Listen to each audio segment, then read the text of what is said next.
एजोल्स भरेंगे। ठीक है, एजोल्स हमारा एंटी फंगल एजेंट होता है। बेसिकली हमने पहले भी दूसरे पार्ट्स में पढ़ा है कि जो हमारी ड्रग्स हैं उसको हमने डिफरेंट ग्रुप्स में डिवाइड कर लिया। अगर सेल मेम्ब्रेन की परमेबिलिटी ख़राब हो रही है तो इसमें हमारे पास पॉलीइंस, एजोल्स और टर्बिनाफिन है। पॉलीइंस हम पढ़ चुके हैं, अब हम एजोल्स करेंगे। न्यूक्लिक एसिड की सिंथेसिस बर्बाद हो रही है तो फ्लूकोसाइटोसिन है, और अगर माइक्रोट्यूब्यूल का फंक्शन ख़राब हो रहा है तो ग्लाइसोफिल्विन है। एजोल्स, पॉलीइंस हो चुके हैं, अब हम एजोल्स करेंगे। ठीक है, एजोल्स में हमारे पास डिफरेंट ड्रग्स हैं, कीटोकोनाजोल, इट्राकोनाजोल, पुसाकोनाजोल, फ्लूकोनाजोल, इसाकोनाजोल और वोरिकोनाजोल। ठीक है, आपको सारे ड्रग्स के नाम याद होने चाहिए, और जो जो इंपॉर्टेंट पॉइंट्स हैं वो मैं आपको अभी बता देती हूँ।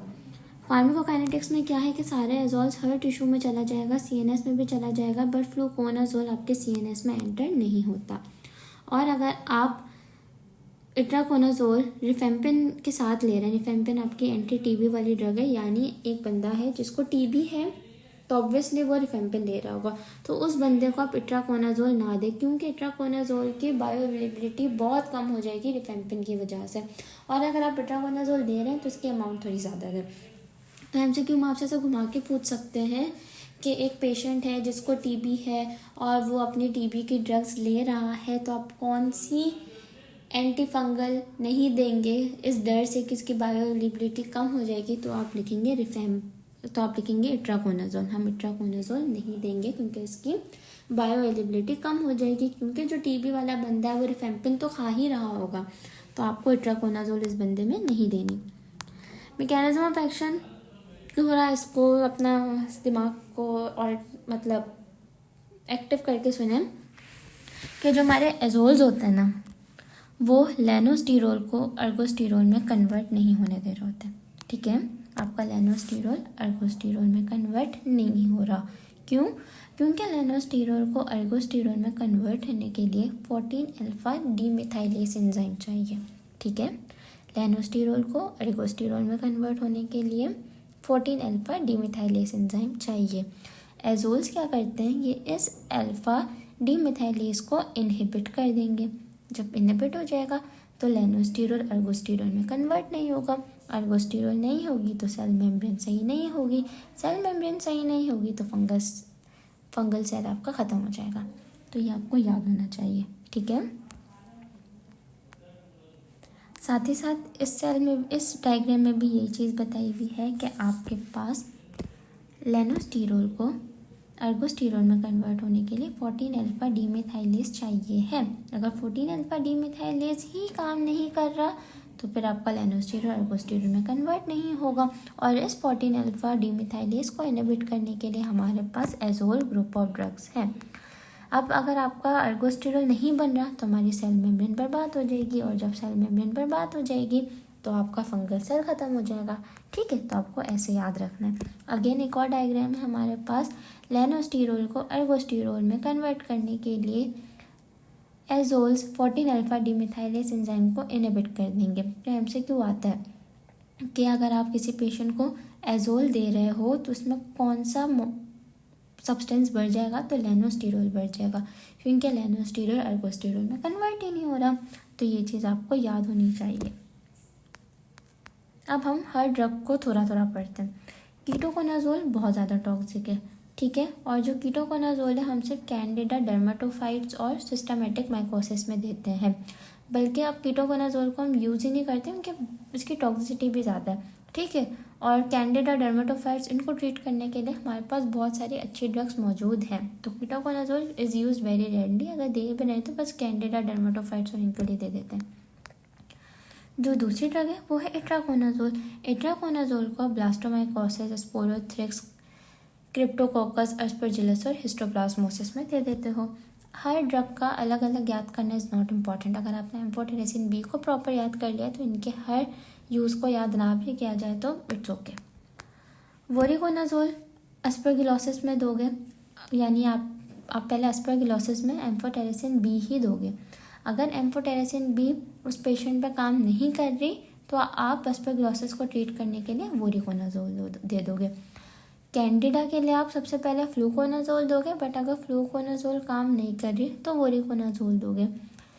और स्पेशली जब किसी को एड्स होता है ना तो उसको ईसोफेगस में और स्टमक में बहुत ज़्यादा फंगल इन्फ्लेमेशन हो जाती है, तो उसमें आप वोरिकोनाजोल दोगे। तो ये वोरिकोनाजोल के यूजेस बहुत इंपॉर्टेंट है कि आप एस्परगिलोसिस, कैंडिडा और एड्स में दोगे। बट किन कंडीशंस में? अगर एस्परगिलोसिस एम्फोटेरिसिन बी से ट्रीट नहीं हो रही, फिर वोरिकोनाजोल दोगे। अगर कैंडिडा फ्लूकोनाजोल से ट्रीट नहीं हो रही, तो वोरिकोनाजोल दोगे। अगर एड्स है तो फिर वोरिकोनाजोल आप दोगे। ठीक है, ये आपको याद होना चाहिए। फ्लूकोनाजोल हर तरह की कैंडिडियासिस को ट्रीट करेगा, चाहे ओरल हो, फिरिंजियल हो, विजाइनल हो, इसोफिजियल हो। बल्कि विजाइनल कैंडिडियासिस को तो सिंगल डोज में ट्रीट कर देता है। तो फ्लूकोनाजोल का ये एमसीक्यू आ सकता है कि कौन सी ऐसी एंटी फंगल ड्रग है जो विजाइनल कैंडिडियासिस को सिंगल डोज में ट्रीट कर दे, तो हमारे पास है फ्लूकोनाजोल। बाकी क्रिप्टोकोकल मेनिंजाइटिस को ट्रीट कर देगा, क्रिप्टोकोकल न्यूफॉर्मेंट को ट्रीट कर देगा और कैंडिडीमा को भी ट्रीट कर देगा।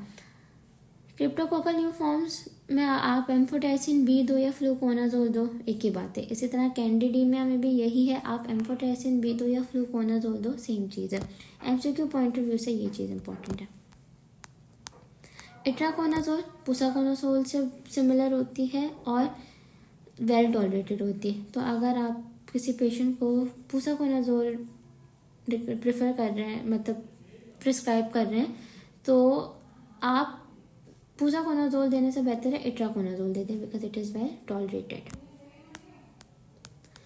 पुसाकोनाजोल भी आप कैंडिडा एस्परगिलोसिस के लिए दे रहे होते हो, कैंसर थेरेपी भी में प्रोफाइलैक्सिस के लिए दे रहे होते हो, क्योंकि कैंसर में आपकी इम्यूनिटी बहुत ज़्यादा कम हो जाती है।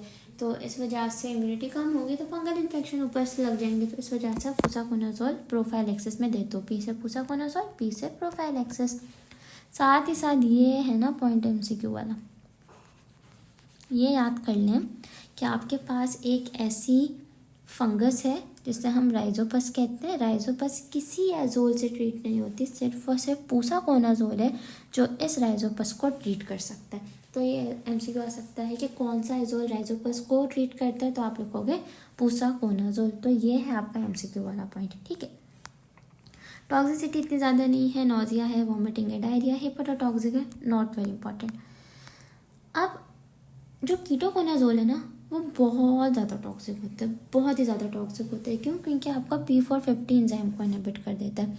जब P450 एंजाइम इनहिबिट होगा ना, तो बहुत सारी ड्रग्स का प्लाज्मा लेवल बढ़ जाएगा, वारफेरिन वगैरह। ठीक है, तो ये तो एक टॉक्सिक इफेक्ट है। साथ ही साथ क्या होता है, जो P450 है ना, ये सेक्स हार्मोन्स की प्रोडक्शन के लिए बहुत इंपॉर्टेंट है।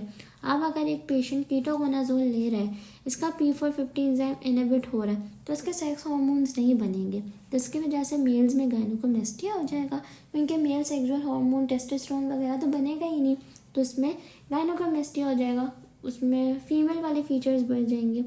औरतों में मेंस्ट्रुअल इरेगुलरिटी बहुत होगी और इनफर्टिलिटी हो जाएगी इस तरीके से। तो ये बहुत ज़्यादा इंपॉर्टेंट एमसीक्यू का पॉइंट है कि कौन सी एंटी फंगल गायनेकोमेस्टिया कराती है, तो आपका कीटोकोनाजोल है, याद कर लें, इंपॉर्टेंट चीज़ है ये।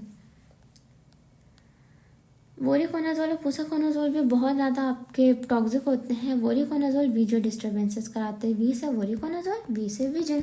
तो वोरिकोनाजोल आपके वीजो डिस्टर्बेंस को बहुत ज़्यादा खराबियाँ विजन में लेकर आता है, और साथ साथ आप प्रेगनेंसी में भी इसको नहीं देते। और जो होता है वो आपका CYP3A4 एंजाइम को इनहिबिट कर देता है, जिसकी वजह से साइक्लोस्पोरिन और इन सारी ड्रग्स का लेवल आपके ब्लड में बढ़ जाता है। साथ ही साथ अगर मैं कुछ इंपॉर्टेंट पॉइंट्स की बात करूँ ना, जो एजोल्स होते हैं, अगर हम वोरिकोनाजोल और पुसाकोनाजोल को हटा दें तो जितनी भी ड्रग्स हैं उन सबको आप डर्मेटोफाइट्स के लिए देते हो।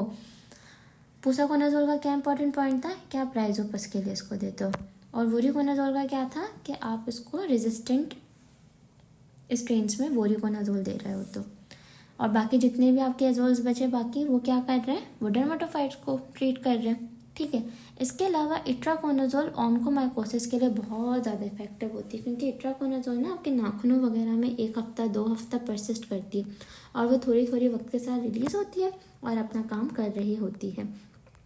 तो यहाँ पे हमारे एजोल्स कंप्लीट होते हैं। एजोल्स मुझे थोड़ी मुश्किल लगते थे पढ़ने में, क्योंकि सारी चीज़ें सिमिलर थी, बट अभी तो मैंने बहुत आपको अच्छा सा डिवाइड कर दिया है पॉइंट्स को, तो आपको ईजिली याद हो जाएगा।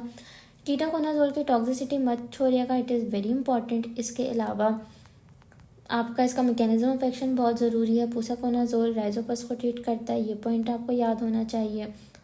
फ्लूकोनाजोल हर तरह की कैंडिडियासिस को ट्रीट कर देता है। बोरिकोनाजोल रेजिस्टेंट स्ट्रेन्स में दे रहे होते हो, और ये मैकेनिज्म ऑफ एक्शन आपको इसका याद होना चाहिए। हमने अभी तक जो एंटी फंगल्स हैं उसमें सेल मेम्ब्रेन की परमेबिलिटी को जो ऑल्टर कर रही हूँ, उसमें हमने पॉलीइंस भी कर लिए हैं, एजोल्स भी कर लिए हैं। अब हम नेक्स्ट में टेर्बिनाफिन करते हैं।